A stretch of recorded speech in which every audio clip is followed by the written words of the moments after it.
Pakar mikroekspresi Kirdi Putra menilai raut wajah Putri Chandrawati sangat aneh saat bersaksi di sidang atas terdakwa Baradae, Bribka RR, dan Kuat Maruf. Menurut Kirdi Putra, ekspresi Putri saat sidang di Pengadilan Negeri pada Senin 12 Desember kemarin tak menunjukkan sebagai korban pelecehan seksual seperti yang diklaim selama ini. Dikutip dari surya.co.id, Kirdi Putra menjelaskan untuk menganalisis ekspresi Putri dapat dilihat dari dua jenis penanda, yakni global dan spesifik. Menurut Kirdi, penanda global dapat dialami semua orang dan sebagai respons alamiah tubuh manusia. Hal itu terlihat apabila seseorang berbohong, yakni memegang posisi di bagian hidung, tengkuk, atau tangannya tak bisa diam. Sementara untuk penanda spesifik, terlihat dari pola yang berbeda dengan yang dilakukan orang tersebut. Lanjut, Kirdi menyatakan keanehan Putri justru nampak jelas ketika berbicara mengenai orang yang dituduhkan sebagai pelaku tindak pelecehan seksual. Putri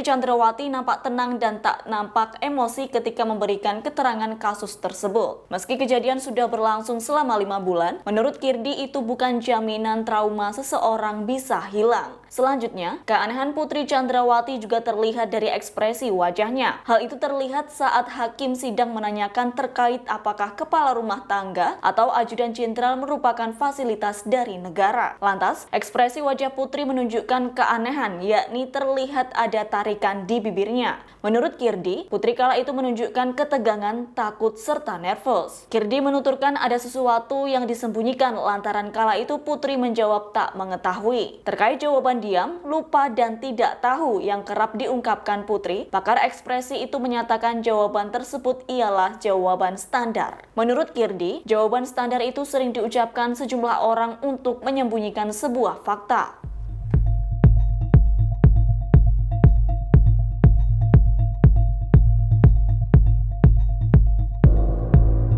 Angelin Kristianto alias Lingling, tunangan Baradae yang kini muncul ke publik memberikan keterangannya saat sang kekasih diperintah menembak Brigadir J. Dalam program Niluh Kompas TV pada Senin 12 Desember 2022 malam, Lingling turut mengisahkan bagaimana sang kekasih mengakui menembak Brigadir J di Kompleks Duren 3, Jakarta Selatan. Namun sebelum menuruti perintah Verdi Sambo untuk menembak Brigadir J, Baradae sempat meminta untuk didoakan. Dikutip dari Tribunnews, Angelin Kristianto mengatakan kala itu Baradae menghubunginya melalui pesan dan mengaku punya masalah. Berdasarkan pengakuan sang kekasih kepada Lingling, Baradae menembak Brigadir J dengan lancar sesuai dengan skenario awal yang dibuat Verdi Sambo. Baradae menembak hingga membunuh Yosua lantaran terpaksa membalas tembakan Brigadir J. Lingling mengatakan, usai kejadian tersebut apabila sang kekasih ditanya perihal kasus pembunuhan Brigadir J, Baradae malah marah. Menurut Lingling,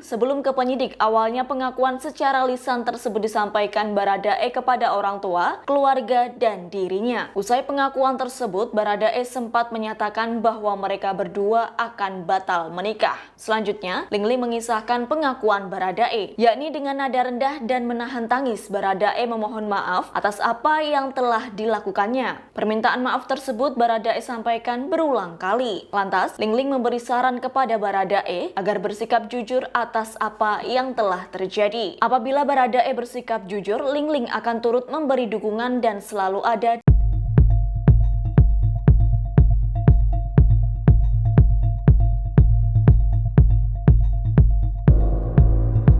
Richard Eliezer alias Baradae kembali menghadiri sidang lanjutan kasus pembunuhan berencana Brigadir J di Pengadilan Negeri Jakarta Selatan pada hari ini Selasa 13 Desember. Dalam sidang kali ini, Baradae akan menjadi saksi atas terdakwa Verdi Sambo dan Putri Chandrawati. Meski begitu, Baradae akan menjalani sidang tersebut secara langsung atau offline. Diketahui sebelumnya, hakim sempat mempertanyakan terkait pelaksanaan sidang yang mempertemukannya dengan sang atasan Verdi Sambo, yakni Baradae bersedia menjadi saksi secara online atau offline. Lantas, dengan tegas Baradae menyatakan kesanggupannya untuk menghadiri persidangan secara offline. Usai Baradae menjawab pertanyaan hakim, sejumlah pihak yang hadir dalam persidangan langsung berseru dan bertepuk tangan. Seperti diketahui dalam sidang sebelumnya, pihak Baradae menyampaikan kepada kuasa hukumnya Roni Talapesi, yakni apabila menjadi saksi untuk mantan atasannya itu ia akan hadir secara online. Namun, kini pernyataan tersebut telah berubah. berubah. Seperti diketahui, sidang terdakwa Ferdy Sambo dan Putri Chandrawati pada hari ini Selasa 13 Desember, Jaksa Penuntut Umum atau JPU menghadirkan 3 saksi. Mereka diantaranya yakni Baradae, Bribka RR, dan asisten rumah tangga Ferdy Sambo yakni Kuat Maruf.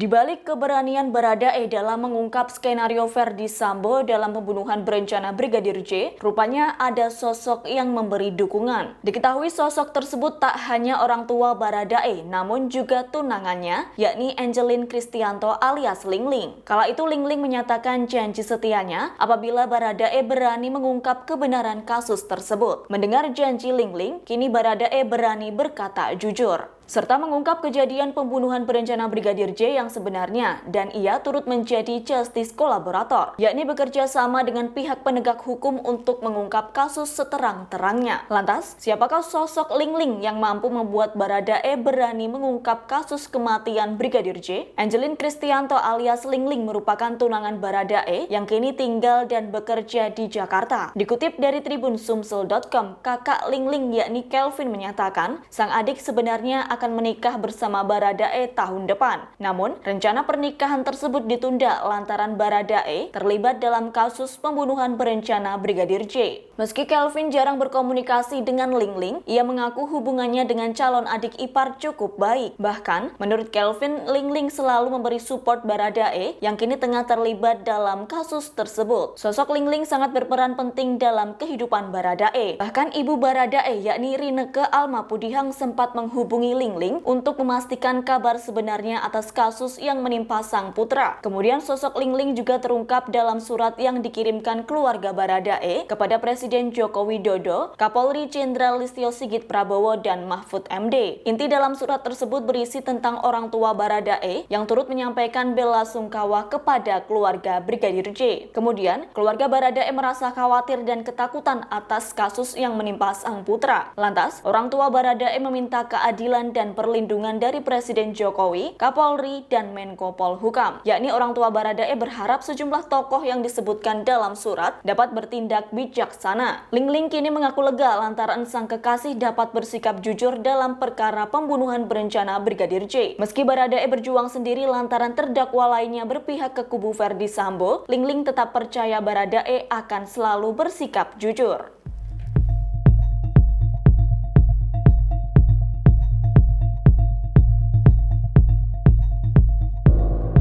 Brigadir J dilatar belakangi insiden pelecehan seksual yang diduga dilakukan Yosua saat di Magelang pada Kamis 7 Juli 2022. Bahkan, semakin berjalannya waktu, kini kasus tersebut berubah menjadi ruda paksa seperti yang disampaikan Putri Chandrawati dalam persidangan di Pengadilan Negeri Jakarta Selatan. Namun, berdasarkan analisa psikolog forensik serta bukti tes poligraf dari Jaksa Penuntut Umum atau JPU, membuktikan pengakuan Putri Chandrawati tersebut tak benar alias bohong. Dikutip dari tribunnews.com, analisa psikolog forensik yakni Reza Indragiri Amril turut merespons pengakuan Putri Chandrawati yang mengaku diruda paksa oleh Yosua. Menurut Reza, pengakuan Putri Chandrawati itu sangatlah bohong dan tak masuk akal. Pasalnya, apabila seseorang mengalami pelecehan seksual atau diruda paksa, tak semudah itu untuk bertemu kembali dengan pelaku tersebut. Hingga kini Reza mengatakan masih merasa janggal akan adanya kasus ruda paksa yang terjadi di Magelang pada Juli lalu. Atas hal tersebut, Reza berharap majelis hakim mengungkap kasus itu seterang-terangnya dan memutus seadil-adilnya. Sementara hal senada juga disampaikan Jaksa Penuntut Umum dalam sidang, yakni Jaksa menilai Putri Chandrawati juga tengah berbohong terkait pengakuan yang dibeberkannya itu. Pasalnya, dari hasil tes poligraf terungkap ada indikasi bahwa Putri Chandrawati telah melakukan kebohongan. Diketahui hasil poligraf tersebut diungkap JPU dalam sidang kasus pembunuhan berencana Brigadir J di Pengadilan Negeri Jakarta Selatan pada Senin 12 Desember 2022.